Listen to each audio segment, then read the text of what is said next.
देना। तो यदि कोई हमारा उपहास करता है, हमारी निंदा करता है, तो हमें देखना चाहिए वो गलती हम में तो नहीं है। अगर नहीं है तो हम उसे पागल मान। बातुल भूत विवश मतवारे, ते नहीं बोले ही वचन विचारे, तिनकर कहा सुनी नहीं काना।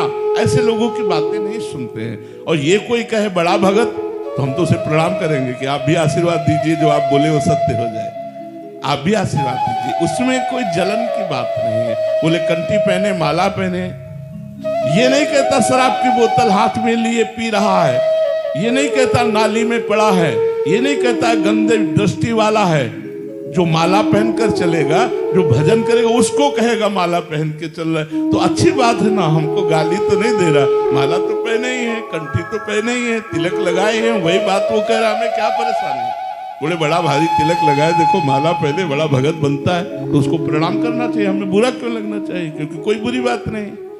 महाराज जी क्या होता है, अधिकतर 100 में से 95 जने वैसे हो गए, तो 4-5 जने जो होते हैं उनको बहुत ज्यादा मतलब महाराज जी मजाक बना देते हैं उस चीज का। नहीं, मजाक मत बनो, आप पुष्ट बनो, आप पुष्ट बनो।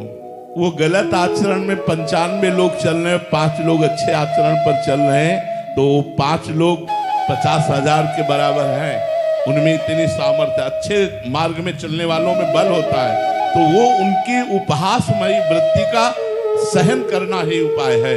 उसे चुपचाप सहन कर ले। हाँ, कह रहे हैं कि इन्होंने लिखा है कि क्या होगा जप करने से, माला पहनने से, तीर्थ यात्रा करते को क्या मिल जाएगा, क्या मिल गया। हाँ चलो, गंदे आचरण करने से, पार्टी करने से, दुनिया का नौटंकी नाटक करने से क्या होगा? क्या होगा? इससे दुर्गति होगी। और माला जपने से क्या होगा? सदगति होगी। आज हमारा शरीर पूर्व प्रारब्ध से युक्त है।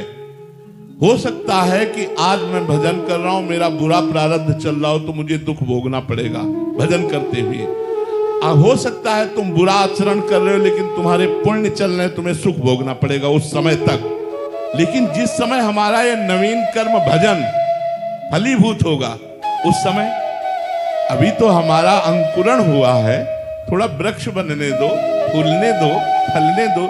एक किसान भी खेती में अनाज डालता है तो दूसरे दिन फसल नहीं काट लेता, उसको गुड़ाई सिंचाई करके रक्षा करते हुए 5 महीने 4 महीने व्यतीत करने पड़ते हैं, तब वो इसी से 40 मन गेहूं पैदा होता है। 1 मन डालने पर 40 मन पैदा होता है। ऐसे ही आज तुम भजन कर रहे हो, लोगों को उपहास करने दो। कल तुम्हारे भजन का जब फल आएगा तो उपहास करने वालों को तो दुर्गति होगी, और तुम भगवान के कृपा पात्र बनकर सदगति को प्राप्त होगे।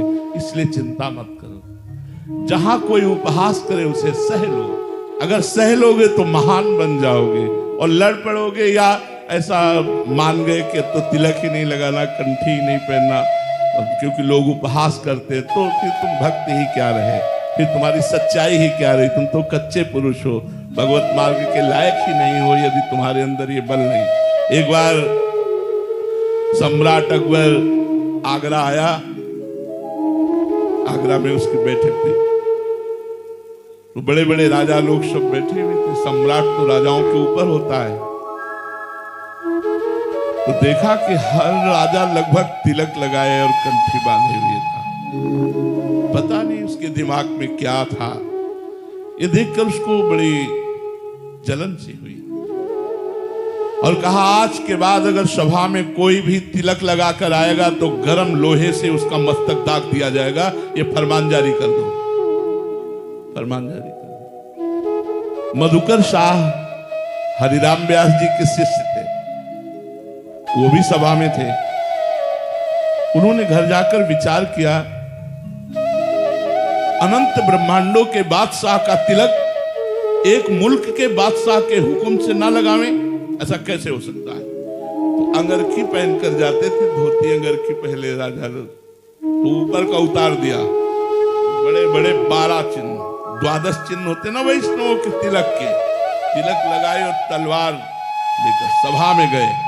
तो वहां देखा कि जितने राजा थे और कोई तिलक नहीं लगाए हुए था, डर के कारण।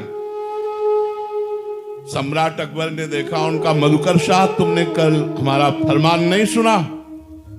बोले हुजूर सुना, लेकिन तुम एक मुल्क के बादशाह हो, ये अनंत ब्रह्मांडों के बादशाह का तिलक है, और तलवार खींची बोले हो किसी में दम तो हमारे तिलक को मिटाल कर दिखाए।